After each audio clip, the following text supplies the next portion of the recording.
chapter 9. Isaiah chapter 9. Pardon me, Isaiah chapter 7. Isaiah chapter 7. And that is on Pew Bible page 488. 488. Isaiah 7. And we're looking at verses 1 to 17. Isaiah 7, verses 1 to 17. This chapter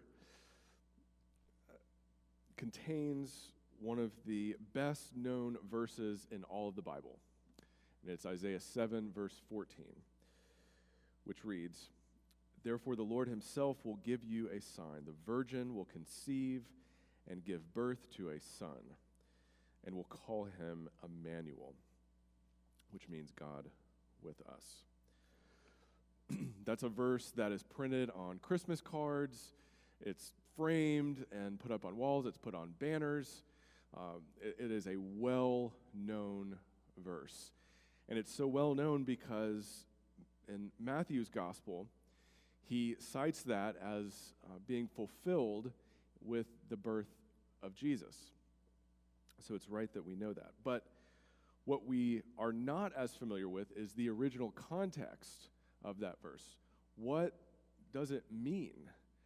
And has Matthew just ripped that out of its context to use it for his own purposes to explain the birth of Jesus? Or does he also know the context? And I'm going to argue that he does know the context. And it's important for us to know the historical background as well. And while some of it may seem like boring ancient history, it is vital for us to understand because there is a vital message for us to hear in Isaiah chapter 7. And that is, there are only two ways, ultimately, for us to live our lives. Only two ways. We will either live our lives by trusting in what we can see, or by trusting in what God says. What God says. What he has said definitively in his word. We will either live by what our eyes can see, what we know, what we understand, or we will live by trusting in what God says. And one way or another, our lives will show where we put our trust. Okay?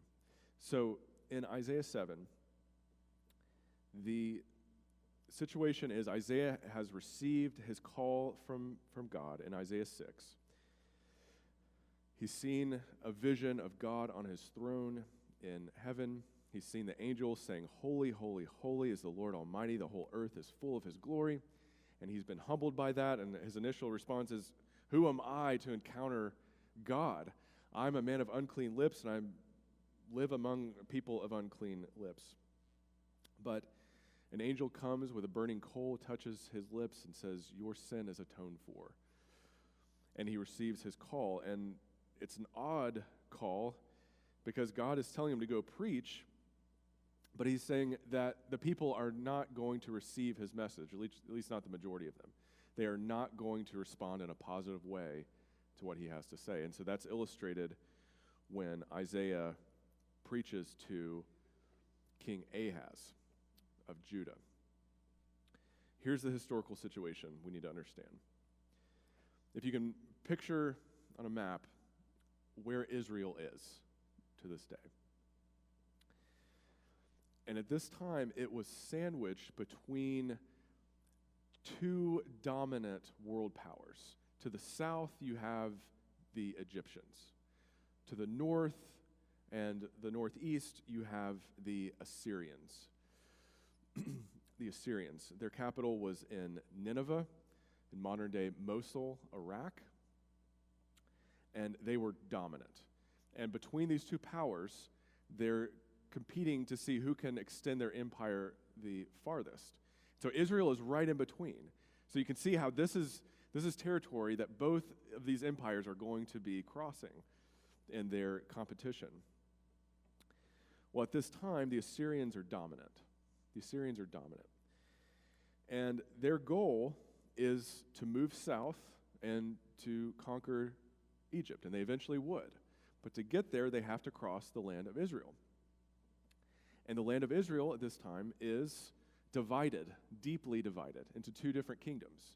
Following the death of David's son Solomon. There's a civil war in Israel, and so there's a northern kingdom of Israel. There's a southern kingdom of Judah. Isaiah lived and prophesied in the southern kingdom of Judah.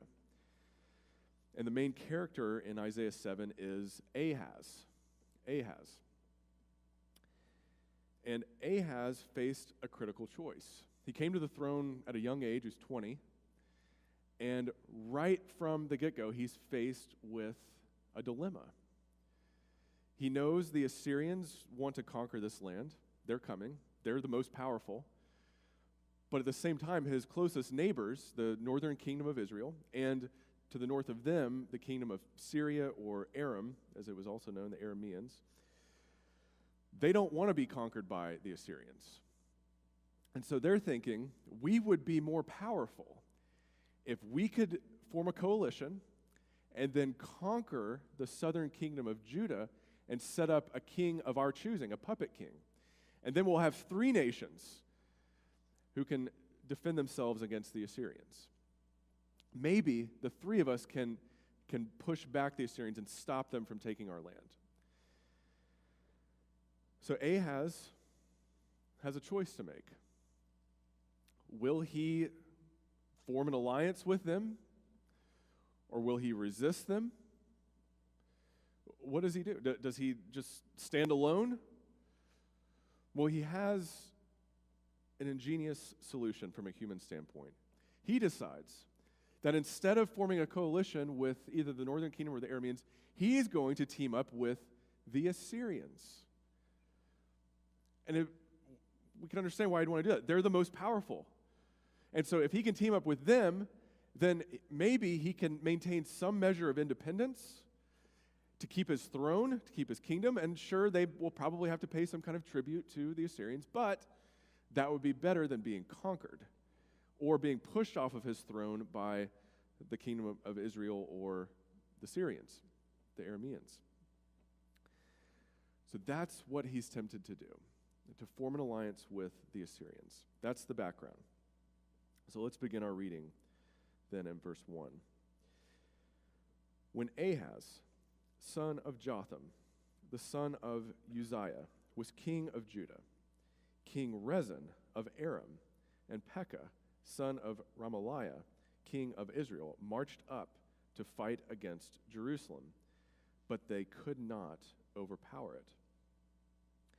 Now the house of David was told, Aram has allied itself with Ephraim. So the hearts of Ahaz and his people were shaken, as the trees of the forest are shaken by the wind. Pause there for a second. Okay, so let's notice our players. So we've got King Ahaz, king of the southern kingdom of Judah. We have King Rezin of Aram. This is modern-day Syria. If you can picture this on a map, modern-day Syria, just to the north of Israel. And then there's Pekah, son of Remaliah, king of Israel, so the northern kingdom of Israel. And their capital is in the tribe of Ephraim, where Samaria is. Samaria is their capital. Damascus is the capital of Aram, or the Syrians. And so there's a summary there at verse 1. We're already told that they're going to form an alliance, they're going to attack Judah, but they're not going to succeed. They're not going to overpower them. And so Isaiah is letting us know beforehand that this is already determined by God. They're not going to overpower Judah. God knows that. But when word gets to the house of David, which is kind of like saying the White House in today's lingo, this is the administration, the kingly administration of Judah. And they're told, Aram is now allied with our northern brothers, Ephraim. They're terrified. They're shaking like trees in the wind. They are absolutely panicked. What are we going to do? What are we going to do? And by telling us this is the house of David, Isaiah is also reminding us this is David's house. This is the kingdom God promised would last forever. Out of the house of David will come a ruler, and his kingdom will know no end. It will be an eternal kingdom. That same house, that same family, that same dynasty is panicked. They're terrified. They don't know what to do. They don't know where to turn.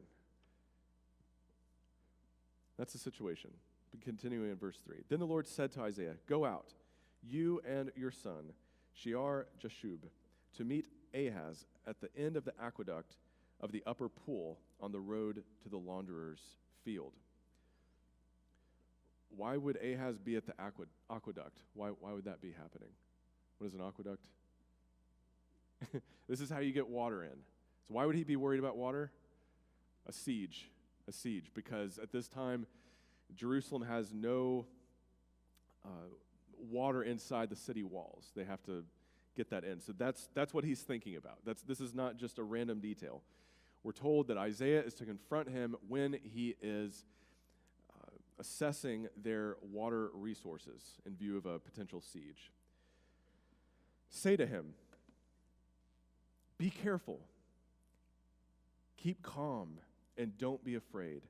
Do not lose heart because of these two smoldering stubs of firewood, because of the fierce anger of Rezin and Aram and of the son of Remaliah. Aram, Ephraim, and Remaliah's son have plotted your ruin, saying, 'Let us invade Judah. Let us tear it apart and divide it among ourselves, and make the son of Tabeel king over it.' Yet this is what the sovereign Lord says. It will not take place. It will not happen. For the head of Aram is Damascus, and the head of Damascus is only Rezin. Within 65 years, Ephraim will be too shattered to be a people.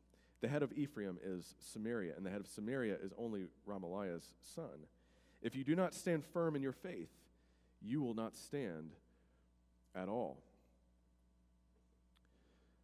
All right, so we can date this to around 735 BC, so 735 years before the birth of Christ. And again, Ahaz has just come on the throne in the year 736, so he's brand new. You can understand why this is like, 9/11 happening when you've just become president, right? This is not good news. This is a real test of his leadership.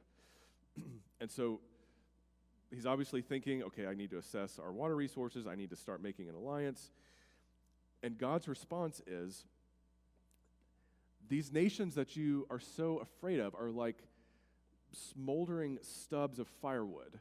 After the fire has died down, and you can pull a stick out, and it just has a little flicker of fire on the end. That's all they are. This is not a bonfire. This is nothing to panic about. Trust me. Be careful, keep calm, and don't be afraid. What King Ahaz is tempted to do is to make decisions based on what he can see. Obviously, the Assyrians are the most powerful, and if he teams up with them, all will be well, because they can obviously defeat these two nations that are coming at him, the northern kingdom of Israel and the Arameans, the Syrians. And God's saying, you don't need to do that. You don't need to do that. Trust me. Trust me. And just looking at the verses we've read so far, we can see several consequences for failing to trust in what God says and instead trusting in what we can see. And the first is just, if we only trust in what we can see, our confidence is what we can see it with our own eyes, then we're doomed to panic. Maybe not constant panic, but at least continual panic. Our security is going to continually be threatened. We're going to jump from one problem to another. And this is what Ahaz, they're terrified. Oh my goodness. Never mind, this is the house of David. Never mind that God has made promises to this nation. Sovereign, sacred promises. They're absolutely terrified because these kingdoms are coming at them. And that's how things look from our perspective. As the hymn, God moves in mysterious ways, the clouds we so much dread, the clouds we so much dread. We see these things, and in our eyes, it's huge, and it's all-consuming. We can't see beyond that. And it's because we're relying on what we can see. So we're faced with the difference between living a life of continual panic or having peace that surpasses all understanding when we trust in what God has said. And God says, they look big in your eyes, but I'm telling you, from my sovereign heavenly perspective, these are nothing but smoldering stubs of firewood. You don't need to panic. You don't need to panic. But another consequence of relying on what we can see for our security is that we will make short-sighted decisions. Short-sighted decisions. Because our vision is limited, we're not thinking about, are there any negative consequences to forming an alliance with the Assyrians? No, we're just thinking about, this is the immediate threat right now. I need help right now. I'm desperate, so I'm going to do whatever I need to do to address that thing. Never mind that if he forms an alliance with the Assyrians, as he does, that will also have spiritual consequences. It will lead to idolatry. Idolatry. And we know this because you can read the history of this in 2 Kings chapter 16 and also in 2 Chronicles chapter 28. And what we read there is that Ahaz made an alliance with the king of the Assyrians. His name was Tiglath-Pileser III. Again, his headquarters are in Nineveh. And we're told that after Ahaz visited with him, he goes back to Jerusalem and he says, you know what? They've got a way better temple up there with the Assyrians. I want to remodel the temple in Jerusalem, and I want it to be just like their temple. So he assigns the priests and others who work there in the temple to redesign, to make it like a pagan temple, because he needs to fit in with the Assyrians, because they're now his boss. He's formed an alliance with them. And when we form an alliance with the things of this world, we will be influenced by that. It will seep in. It will change the way we think. It'll change what our priorities are. And this gets back to a short-sighted decision. It seemed good in the moment because he's desperate. But in the long term, it's foolish, and it has spiritual consequences. Think about these words from the Apostle James, James chapter 4, verse 13. He says, now listen, you who say, today or tomorrow we will go to this or that city, spend a year there, carry on business, and make money. Why, you do not even know what will happen tomorrow. What is your life? You are a mist that appears for a little while and then vanishes. Instead, you ought to say, if it is the Lord's will, we will live and do this or that. As it is, you boast in your arrogant schemes. All such boasting is evil. It's good to make plans. We have to make plans. It's foolish and unwise to not make plans. The question is, are we trusting in our plans? Or are we making our plans with the realization that we don't actually know what's going to happen tomorrow because we're not actually in control? God is. And our life is but a mist compared to eternity. And so when we make our plans, we need to always live with this awareness, well, if it's God's will, that'll happen, but we're not really in control. We know who is. And God reminds Ahaz here that from his heavenly perspective, these are just men. These are just men. He says, it will not take place. It will not happen, for the head of Aram is Damascus. So that means the capital of Aram is Damascus. And this is Damascus, the city in Syria to this day. And the head of Damascus is only Rezin. It's only this King Rezin. And we don't know a whole lot else about him, but he's just a king. And obviously he's long dead. This thing that's so big in Ahaz's eyes at this time, he's so scared, he's panicking like a tree blown in the wind. It's just Rezin. He's not going to be around forever. Within 65 years, in fact, Ephraim, this is the northern kingdom, Ephraim will be too shattered to be a people. The head of Ephraim is Samaria. This is the capital of the northern kingdom. And the head of Samaria is only Remaliah's son. And it's important that he says, only Remaliah's son, instead of calling him by his first name, Pekah. Because if you go back and read the history in 2 Kings, you'll read that Pekah was a usurper. He didn't even come from the royal line in the northern tribe. He was just an officer who decided he could take advantage of the situation and gathered 50 men, went and assassinated the prior king, and assumed the throne for himself. So he doesn't even belong on the throne to begin with. He's not from the house of David. So this is just Remaliah's son. This is an assassin, a usurper. Where is he now? If you do not stand firm in your faith, you will not stand at all. If you don't trust in what God says, if your life isn't founded upon him and what he's promised, you'll never stand. Because if you're trying to stand on what you can see, on what your circumstances tell you, on what seems big in your eyes and significant in your eyes, you'll never be able to stand because these things change day in to day out. And when you look back at your life and the things that you worried about when you were a teenager, and our obsessions when we were teenagers, and what this girl thinks of us or that boy thinks of us, or what's going to happen at this game or this dance or whatever it is, it's just all consuming when we're in the moment. But we look back on it now, that was so silly. Why did I spend so much time worrying about that? It doesn't matter. I don't even know those people anymore. And I'm unlikely to ever see them again, right? And we need that perspective when it comes to our lives now. That even the things that seem to threaten our joy and our peace and our contentment now, we need to see them as God sees them and trust in what he has said and what he has promised. And we take our stand on what he has said. We let his word guide us and direct us. We get our bearings. We get oriented in the world, in our lives, based on what he's said, not on what we see. Continuing in verse 10. Again, the Lord spoke to Ahaz. And again, the Lord is speaking through his prophet Isaiah.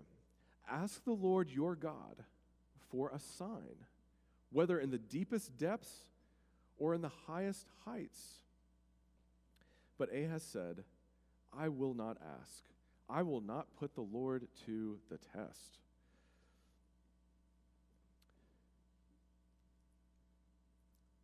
Look at what's going on here. He's giving him an open-ended, a blank check.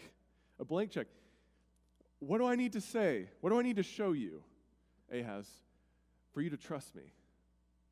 Ask for a sign. And in the Bible, a sign is something that confirms what God has said. Sometimes it's miraculous. Sometimes it's not. The prophets are told to do all kinds of things that are just symbolic of what God is doing and what he's saying. He can ask for any sign, but he doesn't. And notice how his answer is cloaked in pious language. Isaiah, I'm not going to put the Lord to the test. I know it says that in Deuteronomy 6. I'm not going to put the Lord to the test. No. But is that the real reason that he doesn't want to ask for a sign? Because he's so pious and faithful and he trusts God so much? No. He's already made up his mind. And he's already made up his mind so much that there's actually no evidence that's going to convince him. And evidence in and of itself cannot create belief. It only confirms belief. God gives us evidence. It's not a blind leap of faith into nothing. We take God at his word.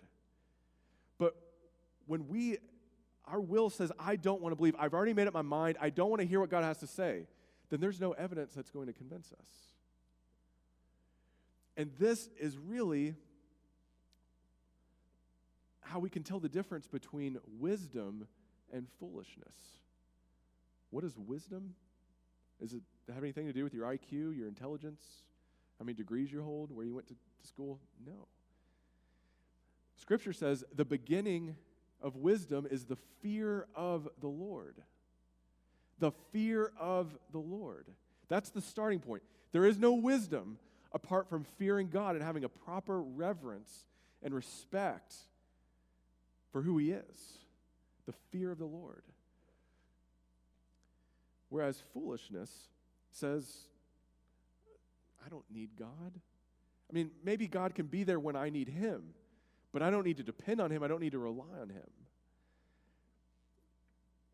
And I think this illustrates something John Wesley said in one of his letters. He said, if a man will not believe God, he will believe anything. If a man will not, and substitute man or woman, will not believe God, he will believe anything. Why, he may believe a man could put himself into a quart bottle. And what is so fascinating and also tragic at the same time is that people who, by and large, live secular lives, they think that what we teach in church is it's all superstition, it's ancient history, the church is basically a museum. Maybe it's there for some moral guidance, but by and large, we don't believe the biblical miracles, they don't believe this book is true. But then you look what they do believe. And so much of what they do believe is at best wishful thinking, and at worst superstition. They believe all kinds of things that are supernatural, we might say. People who are saying, I'm spiritual, but I'm not religious. I have these spiritual cravings and longings, but I don't need those to be constrained or directed by any organization or official religion. And then they look at the horoscopes to dictate their lives. Or they think that maybe when we die, we can just be everywhere. And they think that their deceased loved ones are looking on and maybe can even work in their lives now. Maybe they can even talk to them now. All kinds of things people fall prey to because they don't believe in God. If you won't believe in God, you will believe anything. And this is the difference between true wisdom and true foolishness. So here's the answer. Then Isaiah said, "Hear now, you house of David. Is it not enough to try the patience of humans? Will you try the patience of my God also?" And notice the shift between verse 11 where he says, "Ask the Lord your God. Now will you try the patience of my God? You've rejected him. You've rejected him, Ahaz. Therefore the Lord himself will give you a sign. The virgin will conceive and give birth to a son, and will call him Emmanuel. He will be eating curds and honey when he knows enough to reject the wrong and choose the right. For before the boy knows enough to reject the wrong and choose the right, the land of the two kings you dread will be laid waste. The Lord will bring on you and on your people and on the house of your father a time unlike any since Ephraim broke away from Judah. He will bring the king of Assyria." And the remainder of the chapter tells about how God is going to use the Assyrians to accomplish his judgment on his people. So the Lord himself will give you a sign. You don't want a sign, you've rejected this. I'll give you a sign.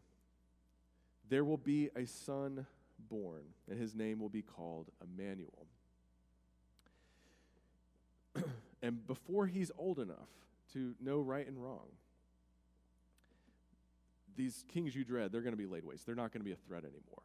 And there's going to be a depopulation of the land, so there's going to be plenty of curds and honey for him to eat. So this is before the boy is 12 or 13, this is going to happen. Some Christians have read this and said, oh, that only refers to Jesus. But I think we need to pay attention to how it's partially fulfilled in Isaiah's time and then completely fulfilled with the coming of Jesus. Otherwise, this thing about the boy eating curds and honey doesn't make any sense. It has a partial fulfillment in this time. There is going to be a son who is born. And the Lord is saying, this is going to be the sign.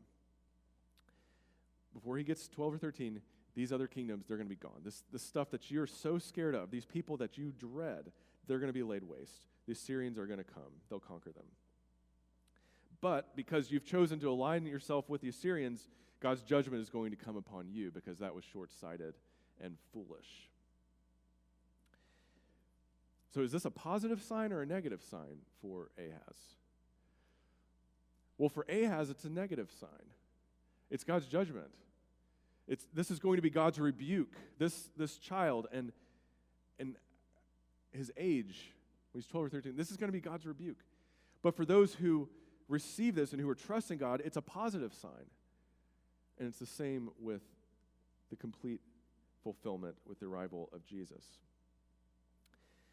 Contrast Ahaz and his failure to trust God with another descendant of David living about 700 years later, a little town called Nazareth. He's engaged to a girl named Mary, but before they've actually been married, she's obviously pregnant. And this man, Joseph, is a compassionate man. He wants to show mercy. He doesn't want her to be publicly shamed or stoned or ostracized. So he decides to do the right thing and quietly dismiss her, or divorce her, to release her from the legal obligation to marry him. He's thinking, Mary, what have you done? And as he has made up his mind to do that, an angel of the Lord appeared to him in a dream and said, Joseph, son of David, do not be afraid to take Mary home as your wife, because what is conceived in her is from the Holy Spirit. She will give birth to a son, and you are to give him the name Jesus, because he will save his people from their sins. All this took place to fulfill what the Lord had said through the prophet. The virgin will conceive and give birth to a son, and they will call him Emmanuel, which means God with us. When Joseph woke up, he did what the angel of the Lord had commanded him and took Mary home as his wife. I think Matthew does understand the original context here. Because Ahaz and Joseph, while one of them is in a position of power and global influence at this time, and the other is a common laborer in a forgotten village, they face the same dilemma. Are they going to trust in what they can see? Whether it's the nations coming at the southern kingdom of Judah to lay siege against it, or it's Joseph looking at his fiancée, Mary, obviously pregnant, and he knows not from him. Both of them face the dilemma. Are they going to trust in what they can see, or are they going to trust in what God says? And that's the dilemma for us. Will we trust that this child, this sign, born of the Virgin Mary, is our only hope? Even when he's despised in the eyes of the world, even when he's misunderstood in the eyes of the world, even when we're held in contempt for trusting in him and standing upon faith in him, will we trust in what we can see, or will we trust in what God says? Will you reject the sign, or will you receive the sign? Those are the alternatives for us. It's the same alternative faced by Ahaz, by Joseph, and it's the dilemma we face today. Praise be to God, Joseph shows us what a true son of David would do as he takes God at his word, knowing nobody else is going to believe this. Everybody else can follow the timeline, but he's going to take God at his word and think of what would have happened if he hadn't. He said, no, I can't believe that. I know what my eyes are telling me. No one could be born from a virgin. This doesn't happen. But he didn't, because God said it, and he believed it, and he knew God is as good as his word. May the same faith we see in Joseph be present in you and me this Christmas and the days ahead. Amen.